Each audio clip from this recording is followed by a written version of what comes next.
سارے بال چھیل کر بالوں کے وزن کے برابر چاندی یا اس چاندی کی قیمت غریبوں اور مسکینوں میں تقسیم کرو. لڑکا ہے تو 2 جانور اور لڑکی ہے تو 1. گائے نہیں چلے گی, بھینس نہیں چلے گی, اونٹ نہیں چلے گا, بڑے جانوروں میں عقیقہ نہیں ہوگا. عقیقے کے لیے بھیڑ بکری چاہیے, دبا, انہی جانوروں میں عقیقہ ہوگا. لڑکا ہے تو 2 اور لڑکی ہے تو 1. ہاں اگر آپ کے پاس مجبوری ہے اور لڑکا پیدا ہوا ہے لیکن 2 جانور کی قیمت نہیں ہے, 2 جانور کی استطاعت نہیں ہے, 1 جانور آپ کر سکتے ہیں. اگر استطاعت نہیں ہے تو 1 جانور بھی کیا جا سکتا ہے. اسلام میں آسانی ہے, سختی نہیں ہے. اگر 2 لڑکا ہے اور ہم غریب ہیں, 2 جانوروں کی قیمت نہیں ہے میرے پاس لیکن 1 کی استطاعت ہے, تو یہاں اجازت ہے شریعت کی طرف سے, تو تم 1 ہی کر دو, کیونکہ اللہ رب العالمین کسی پر اس کی بوجھ سے زیادہ, اس کی حیثیت سے زیادہ اس پر بوجھ نہیں ڈالتا ہے. لڑکی ہے تو 1 ہے ہی. میرے بھائیوں, پھر حکم ہوتا ہے جب تمہارا بچہ زبان چلانے لگے, کچھ تھوڑا تھوڑا بولنے لگے, تو سب سے پہلے اس کی زبان سے اللہ اللہ نکلواؤ. 6-7 مہینے کے بعد بچے تھوڑا تھوڑا بولنے لگتے ہیں, تو اس کی زبان سے اللہ اللہ اللہ نکلواؤ. اور جب بچے کی زبان تھوڑی صحیح ہو جائے تو اس کو لا الہ الا اللہ سکھاؤ, اس کو لا الہ الا اللہ سکھاؤ.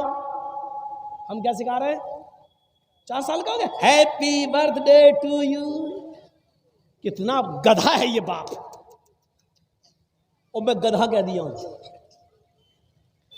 جس کو برا لگتا رہے, جس کو مرچی لگ رہی لگتی رہے. اب بتائیے, گدھے میں عقل نہیں ہوتی ہے؟ گدھے میں عقل ہوتی ہے کہیں؟ ہارن بجاؤ تو گدھا وہیں آئے گا جہاں گاڑی گھوم رہی ہے, ٹی ٹی اور آئے گا گاڑی کے پاس. اس میں عقل نہیں ہے. یہ بتاؤ, آپ کا بچہ 5 سال کا ہو گیا, آپ اس کا برتھ ڈے بنا, happy birthday to you. تیرا بچہ اللہ کی طرف سے 80 سال کی عمر لے کے آیا تھا, 5 سال اس کی کم ہو گئی ہے, اب اس کی عمر 75 سال رہ گئی ہے اور تو خوش ہو رہا ہے. وہ اپنی زندگی کے 5 سال کم کر چکا اور تو خوش ہو رہا ہے. اگلے سال وہ 6 سال کا ہو گیا, پھر تو کیک کاٹ رہا. وہ 1 سال اپنی زندگی کا اور کم کر چکا, تو کیک کاٹ رہا, خوشیاں منا رہا ہے. اس سے بڑا بے وقوف اور اس سے بڑا گدھا باپ کون ہوگا جو اپنے بچے کے جنم دن پر کیک کاٹ رہا ہے, 1 سال اس کی زندگی کا کم ہو رہا ہے اور یہ خوشیاں منا رہا ہے. میں سمجھتا ہوں اس سے بڑا گدھا کوئی باپ ہو ہی نہیں سکتا. اتنا برا لگ رہا ہوگا جنہوں نے ہیپی برتھ ڈے. اب ہے تو ہے, ہم کیا کریں. قرآن نے بھی مثالیں دی ہیں جانوروں کی, اولئک کالانعام بل ہم اضل. یہ لوگ چوپایوں کی طرح بلکہ ان سے بھی زیادہ گئے گزرے. قرآن نے مثال دی ہے, ہم کیا کریں. الدنیا جیفت المیت, یہ دنیا مری ہوئی لاش ہے. وطالبها کلاب, اور اس دنیا کے پیچھے گھومنے والے, اس دنیا کی دولت میں مگن رہنے والے, اس دنیا کو طلب کرنے والے اور اس دنیا کو چاہنے والے کتے ہیں. طالبها کلاب, اللہ کے نبی کہہ رہے ہیں اس دنیا کو چاہنے والے کتے ہیں, کتے. اب ہم کیا کریں, اللہ کے نبی کہہ رہے ہیں, ہم کیا کریں. عقل جس کے اندر نہیں ہوتی ہے وہ جانور گدھا ہے. اب گدھے والا کام ہم کر رہے ہیں. بہت سے گدھے تو اتنے بڑے پڑے ہیں کہ 85 سال کی عمر میں بھی اپنا برتھ ڈے بنا رہے ہیں. 1-2 سال کے اور رہ گئے مرنے والے, پھر بھی لمبی عمر کی کامنا کر رہے ہیں. اسی لیے فرمایا کہ جب تمہارا بچہ زبان صحیح کر لے, بولنے لگے, تو لا الہ الا اللہ سکھلاؤ. جیسے جیسے اس کی عمر بڑھ رہی ہے, عمل بھی ایسے ایسے بتاؤ کہ وہ جنت کے قریب بھی ہوتا جائے, جہنم کے قریب نہ ہو, جنت کے قریب جائے. اب حکم ہوتا ہے لا الہ الا اللہ سکھاؤ. اب حکم ہوتا ہے جب تمہارا بیٹا 7 سال کا ہو تو اس کو وضو کرنا سکھلاؤ, نماز پڑھنا سکھلاؤ. اپنے ساتھ اس کو انگلی پکڑ کے مسجد میں لے جاؤ, اس کو نماز کی عادت ڈلواؤ. کبھی پڑھے گا کبھی چھوڑے گا, کبھی پڑھے گا کبھی چھوڑے گا. کوئی بات نہیں، سختی بہت زیادہ نہیں کرنا ہے، لیکن لے کے جانا ہے، عادت ڈلوانا ہے۔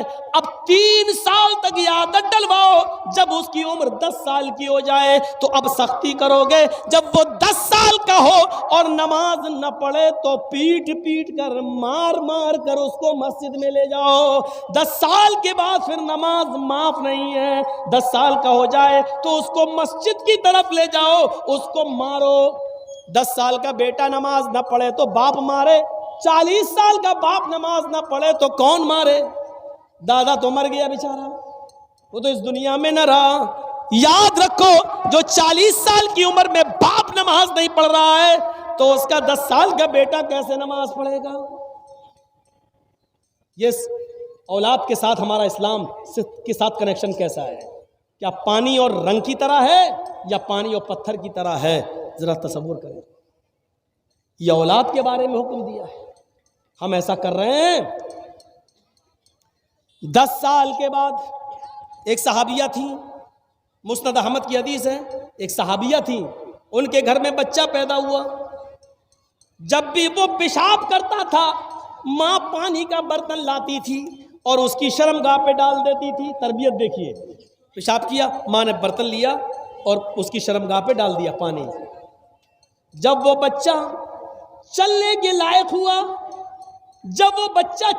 لائق ہوا، اور اس کا پہلا دن تھا اپنے پیروں کے بل کھڑے ہو کے چلنے کا، جب پہلا دن تھا بچہ چلا اور بچے کو پیشاب لگا تو بچے نے پانی کا پیالہ دیکھا، یعنی وہی مٹی کا برتن ہوتا تھا اس زمانے میں، بچے نے پانی کا برتن دیکھا اور اس کو پیشاب لگ رہا ہے۔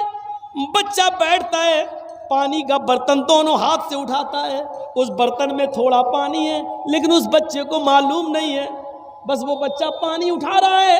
اب وہ پیشاب کر رہا ہے، جب پیشاب کرتا ہے تو پانی لے کر وہ اپنی شرمگاہ پہ ڈال رہا ہے، اس کو ابھی یہ نہیں معلوم کہ یہ کیا ہے، استنجا ہے۔ اس سے پہلے ہمیں پانی کے ایک ایک قطرے کو نکالنا پڑے گا، اس کے بعد دائیں ہاتھ سے پانی کا برتن لے کر ہم بائیں ہاتھ سے اپنی شرمگاہ کو پکڑ کر اس کو دھوئیں گے۔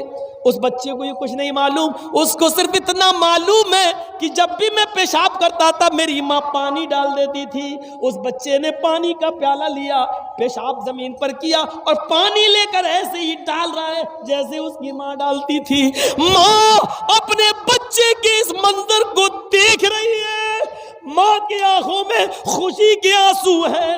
جب بچہ پیشاب کر کے پانی ڈال لیتا ہے کہتی ہے فزت برب الکعبہ، اللہ کی قسم میں کامیاب ہو گئی، اللہ کی قسم میں کامیاب ہو گئی۔ میں اپنے بچے کو جو تربیت دینا چاہتی تھی، جو سکھانا چاہتی تھی، وہ میں سکھا چکی ہوں۔ اللہ کی قسم میں اپنے بچے کی تربیت میں کامیاب ہو گئی ہوں۔ 1 سال کا مشکل سے بچہ، 1.5 سال کا مشکل سے بچہ اور پانی کا پیالہ لے کر پیشاب کرنے جا رہا ہے، اور ماں نے کہا میں نے جو تربیت دی وہ بچے کو تربیت آ گئی ہے، ابھی پیشاب کر رہا ہے، ٹھیک ہے کل اس کو عقل بھی آئے گی۔